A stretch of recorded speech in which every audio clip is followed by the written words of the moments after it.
everyone, this is your host Deanna Kemple with Label Free Podcast, to live your best life. You must live label free. I'm super excited. This is the first in-person interview I've done since last year when all the craziness hit the world. We are recording live from Birch Road Social Club here in Chicago, Illinois, in Lincoln Park. I have a very special guest. He is also a friend. His name is Altan Erdemir. He is the founder of Allsome Capital, director of commercial lending at PPG Finance, and co-founder of Greeninchi. Altan, thank you so much for joining us today. Hello. Thank you. I've been waiting for my moment all year long. This is actually my first in-person interview. Really?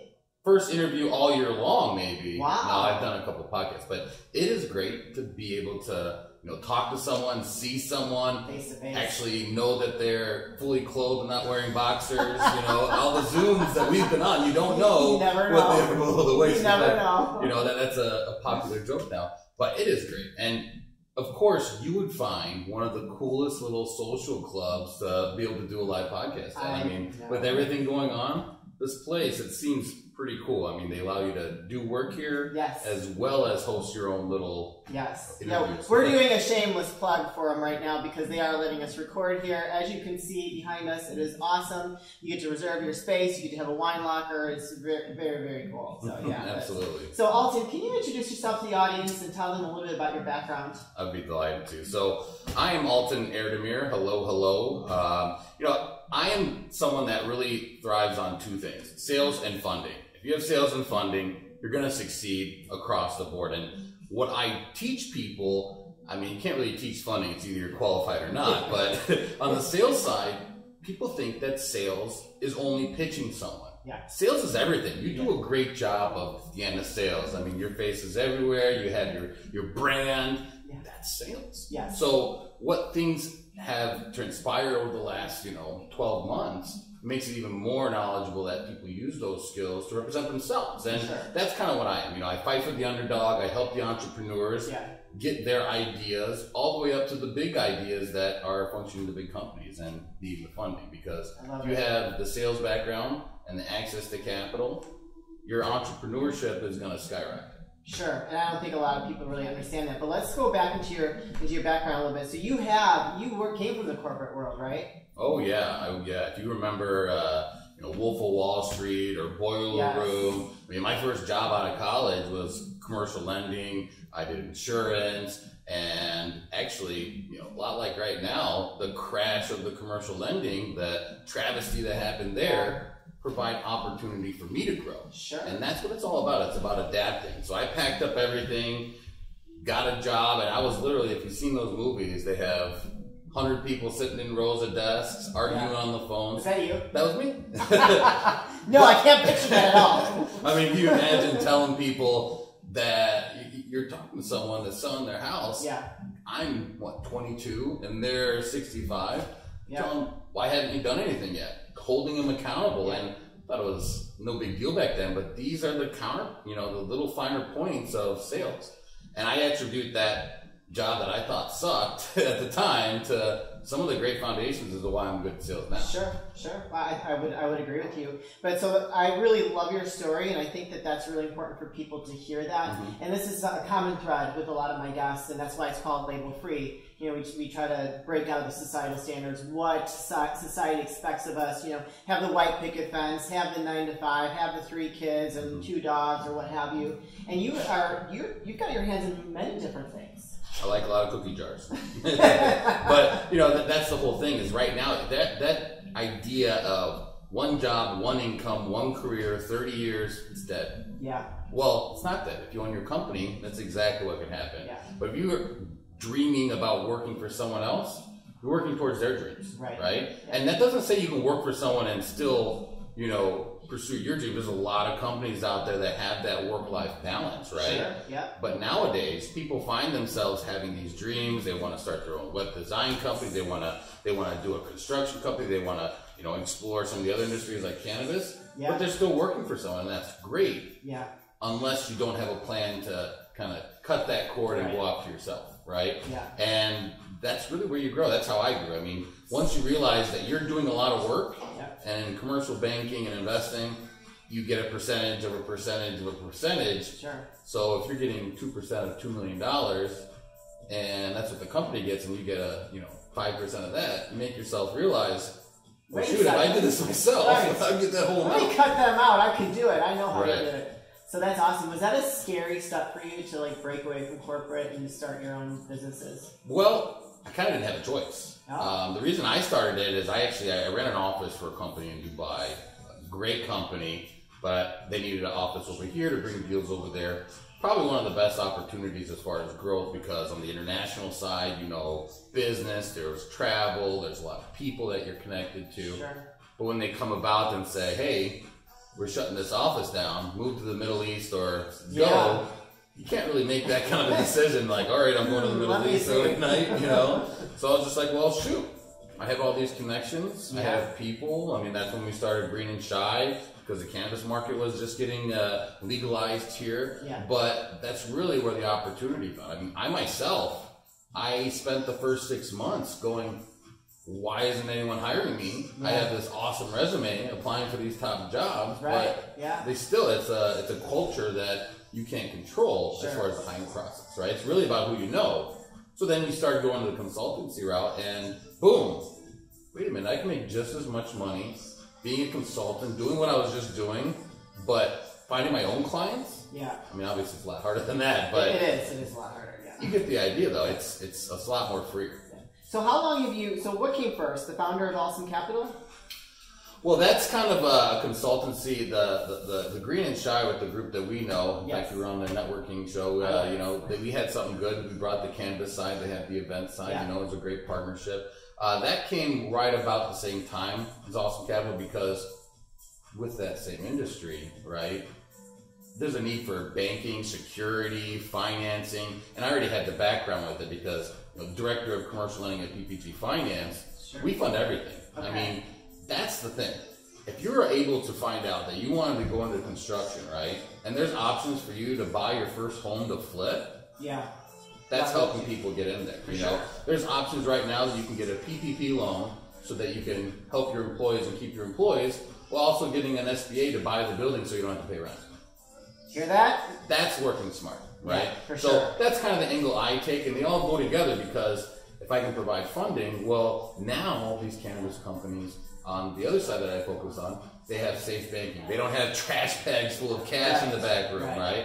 And they're starting to work like a normal business. And that's really the key. It's not that they're in cannabis. It's not that any of these things. It's wanting a business owner to get the tools and resources so they feel like a normal company and have the same chance to fight against the people that kind of spoiled and they have lots of money already. They have the resources in those deep pockets already. So talk to us a little bit about that with Greeninchi. So I know that there was a lot of events before everything happened last year. I was unable to attend some of them myself, but why don't you educate the audience on what you guys offer, what that's all about, and that whole network? Well, the Greeninchi aspect, it's really a resource platform, right? Illinois is a good example of that, because if you compare it to Oklahoma, Michigan, Oklahoma has 2,500 licenses, right? Illinois has 40.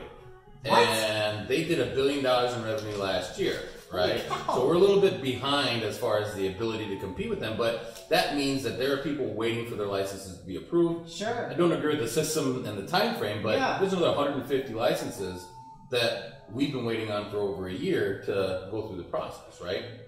Those are the ones that are going to need the help, right? And that's really what our focus was, because there aren't really that. Now there's some social equity resources, things like that, but there really weren't that many resources to help people get a job, help them start a company, answer the questions that they needed. Do I get a special accountant? For the cannabis industry, right? And that was kind of one of the things, because no one else was doing it. So what we did was a combination of networking events, professional events, not your getting high in the bathroom events, right? Like in high school, you're over there. Wasn't any of that. But this is your professionals, people that are the lab technicians, the construction companies, the accountants, the PR, the branding. All those companies were there, and everyone that wanted to be with them. And then we also did panel discussions, because you want to provide thought leadership resources, right?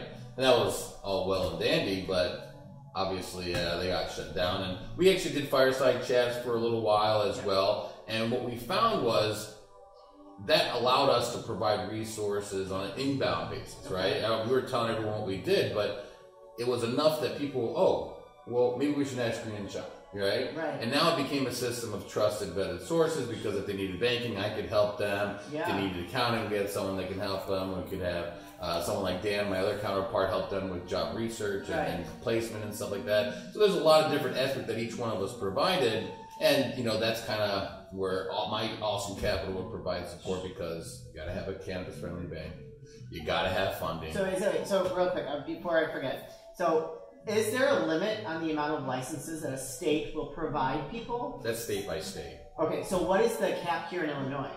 Well, it's not necessarily it's the cap, it's how many have been awarded, right? So there's different categories and different areas of that aspect, and right now only 40 have been awarded.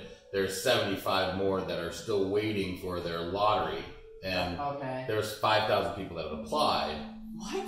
Wow. Only a select group of, right around 70 or something actually qualified by the score points, and now they do a lottery for those licenses. So how does one qualify? Well, there's that's is that all political or political? It's Chicago. You name it, it probably involves. I don't know about that side. So we're not going to get into that. That's a whole nother, hour-long conversation probably, and I'd probably bring in some people for that because they're actually in there, right? Well, you just spurred some questions with some of the things you said. But now you did say cannabis-friendly banks. Right. So do you think that's becoming more acceptable from a lending standpoint to support the cannabis industry, or is that still very minute? It's much bigger. Oh, is it? Okay. For two reasons. One, to make it a safer industry. Sure. Right? But they're charging an arm and a leg on that, at least the ones that people know about. That's why I work to find other sources to make it more competitive for them, give them the advantage, because if you're doing $2 million a month, maybe you can afford that 1% fee that the banks charge. But if you're doing $50,000 and you have employees, maybe you can't. Right? So that's the options for that. So we provide a number of things like that, as well as cashless payment services. We have a great processor that takes debit, credit, everything, and it allows them to not have all that cash on hand. But also, now they can get lending from it. They can, do a variety of things from that. And plus, they look like a normal company, right? So between that and then with PPG Finance, they do everything real estate. So if you're going to buy a dispensary, if you're going to buy a wholesale type of giant cultivation warehouse, they can provide funding for that based off of the real estate, because we have a lot of different partners. That's what we specialize in, right? So right now we have so many, and it's not just outside of cannabis. There's a lot of activity going on. People don't realize that. It's unfortunate to say, but there's going to be a lot of real estate changing hands, and there's a lot of entrepreneurs that are seeing that this could be their time to shine, and they get their finances and they come to me, and we help them look, you can qualify for this type of building, we can help you get this, and that's really going to be the next thing you're going to hear in Chicago. It's already happening if you look around. Sure. Well, yeah, especially with that after this last year, everything that we've gone through, I think that people it has provided a lot of different types of opportunity for people, and that's a whole other thing. Some people have not, a lot of people have struggled, a lot of people are finding opportunity, and that's something that a lot of my guests I've talked to recently, where they have found opportunity, but that's like the heart of an entrepreneur, right? Is that they take something that's bad and they turn it into something good. But I just feel like the whole Greeninchi is very relevant right now, because cannabis is huge. It was so taboo for a while, but now it's becoming more acceptable and more more acceptable, I guess is the right word. Well, one thing you were saying about negative situations, well, a lot of people like our shows, they're online. And people don't realize that there's a lot of opportunities online and even over the phone. I do phone sales now. I used to do face-to-face, but people that depended on that, right, they don't realize that there's actually statistics to that. 7% of what you actually say is all that matters. Right. Because when you're face-to-face, there's 55% of what I look like, my mannerisms, right? And I watched that in your video. Oh, you saw that. That's great. Yeah. And my whole point of that video is that if 55% is what I look like, 38% is my tone, how I sound like, and 7% is, what I actually say. Right. Think about what that's like over the phone. Yeah. That means 93% of how you sound is all that matters. That's huge.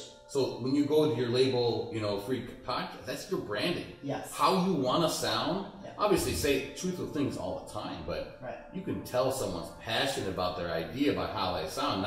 You'd be surprised some of these people that want a loan. Yes, I want to buy a building. Okay, tell me about it. Yeah, it's ready for purchase.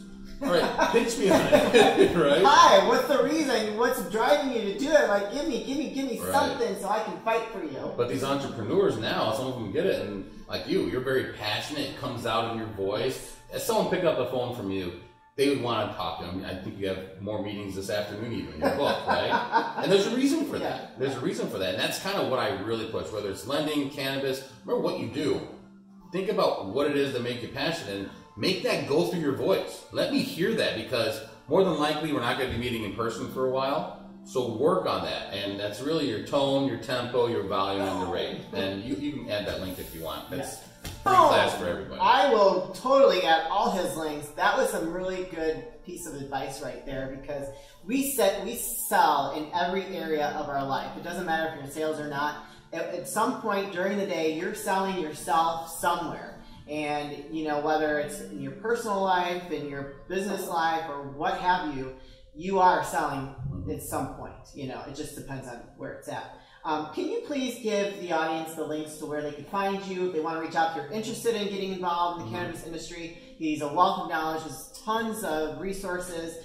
Drop them all for the audience. I will, and I'll do one better, too, because we have a cool program with PPG Finance as well for people that are looking for opportunities create their own business, right? Okay. So I'll start with the general stuff. If you want to see those videos, it's Awesome Alton that's my YouTube channel. Awesome is spelled different though. It's Allsome.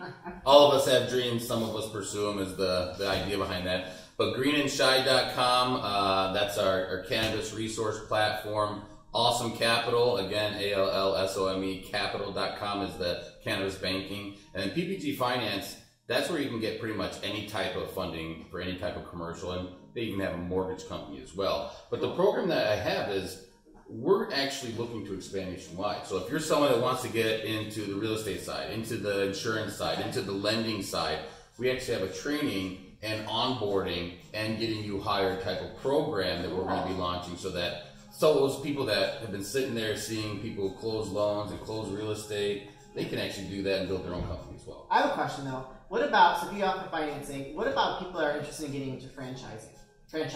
I have a program for entrepreneur funding that can get someone based off of their credit and income, $150,000 to $300,000. That's very cool. So that's perfect for startups or people that want to pursue their dreams. Because I've been thinking about that, so we might have to talk when I get a little bit more comfortable in which direction I want to go. But is there any last words you want to share with the audience? Any pieces of wisdom? You already dropped some good wisdom though. You did. Any last pieces of wisdom or advice? Prepare to adapt. Always adapt. That's the whole thing. Adaption. I mean, you have to make yourself better. The day of complaining about not having this, unfortunately, no one cares anymore. They're moving forward. They'll be there to support you, but you have to represent your brand. So you have to care. You have to adapt, and you are your own brand without a label, because it's labeled for you. That's right. Boom! Alton, thank you so much for being a guest. This is your host, Deanna Kemple with Label Free Podcast. To live your best life, you must live label free. Please don't forget to subscribe, like, comment, and share. And I'll be back soon with some more dynamic guests.